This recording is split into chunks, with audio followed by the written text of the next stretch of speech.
How you doing? Got something pretty cool to show you today. A Playa bike, perfect for Black Rock City or anywhere else in the desert. Stick around.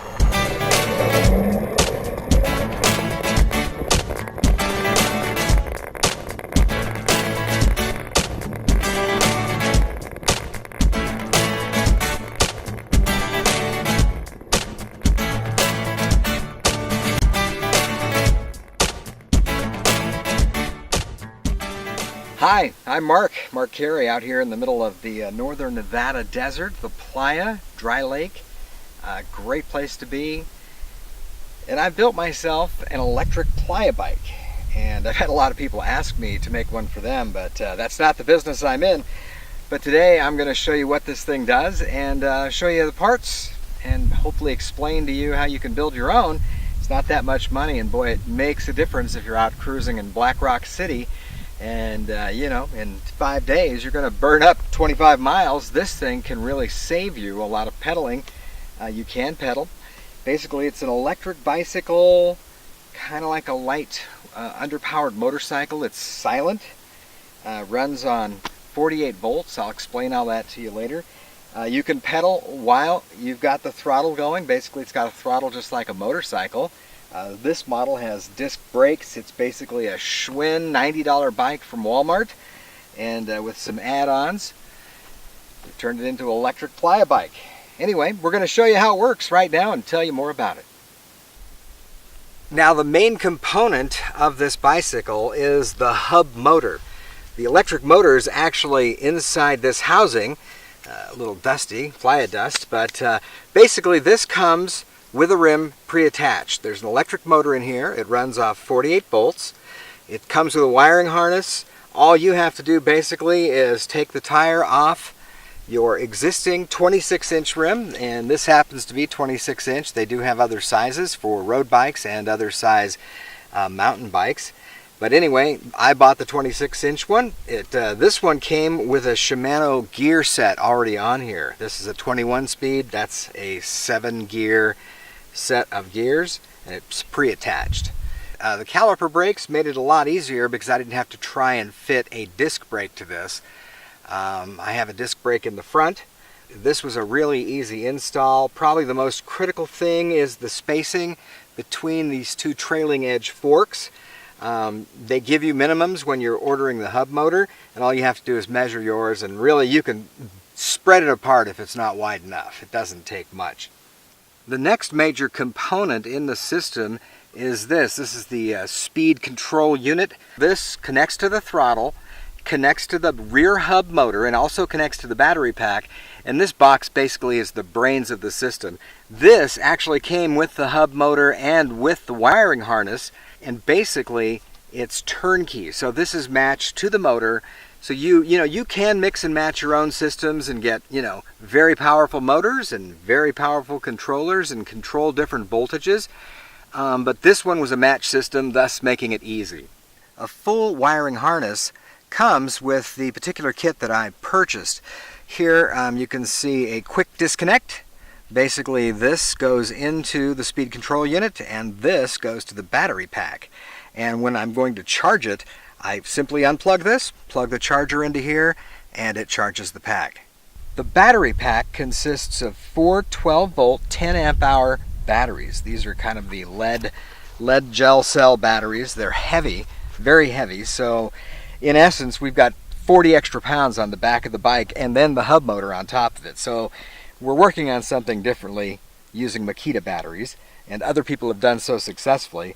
But basically, to get a starter kit going, this is what you need. Again, the wiring harness comes pre-wired. If you're not colorblind and you can see the difference between red and black and follow simple instructions, this isn't that difficult.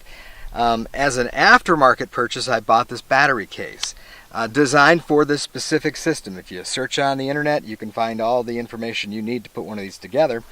And basically the 4 batteries go in here. There's some foam to keep them in place.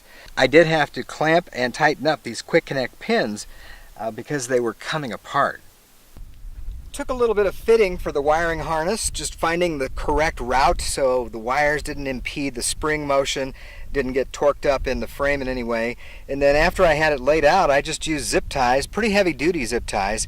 all around the frame, trimmed them off, hit them with sandpaper so you don't scratch yourself, and everything is zip tied on, but it's flexible enough that the bike can move, the swing arm can travel up and down without any problems with the wires.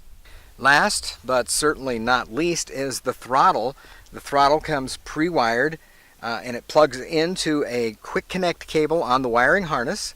And basically this kit happened to come with two throttles, a standard twist motorcycle throttle, which is the one I chose, or a lever action throttle. But because this already has a brake and a gear selector, I didn't want to add another lever to the handlebars. Now the cool thing about electric power is that you maintain your gears. So I still have the 21 gears that this bike came with. All the gear selectors function just like they normally did. The brakes function just like they normally did. I took off the existing handlebar grip, which basically I cut off because they're not that easy to get off. And then I put this on, and it clamps on with a couple set screws. The other side stays exactly as it would originally, and you continue with your brake and your gear selector, and you can pedal while you've got it full throttle, and it really extends the range and the speed. One of the things I chose to do was to put an aftermarket seat on here. The bike came with a very hard, narrow seat that didn't feel good in the nether regions, so I bought a padded Schwinn seat. Again, this seat was maybe 20 bucks at Target. Very decent addition, softens out the ride, makes it a lot of fun. Overall, to put this together, we had the $90, $100 with tax bike. The batteries I got at a local franchise called Batteries Plus. I can't remember how much they were, maybe $30 a piece. The case might have been $6. The hub motor, throttle, speed controller, cable harness, that was about $400. So for around $700, I was able to put this together. I put an LED headlight on it because you can ride this at night, and basically that's it. Did have to adjust the spring tension right here and increase it very considerably to allow for the additional weight of the batteries plus the rider and even the hub motor itself, although that really doesn't affect the spring. It rides really nice, and if you have basic skills, as I said earlier, if you can change the tire on a bike, and if you know which way to turn a wrench, and if you've got some basic tools, you can put one of these together relatively quickly and ride it yourself out on the Playa. They're a lot of fun, and you can even use a bike like this for a daily commute.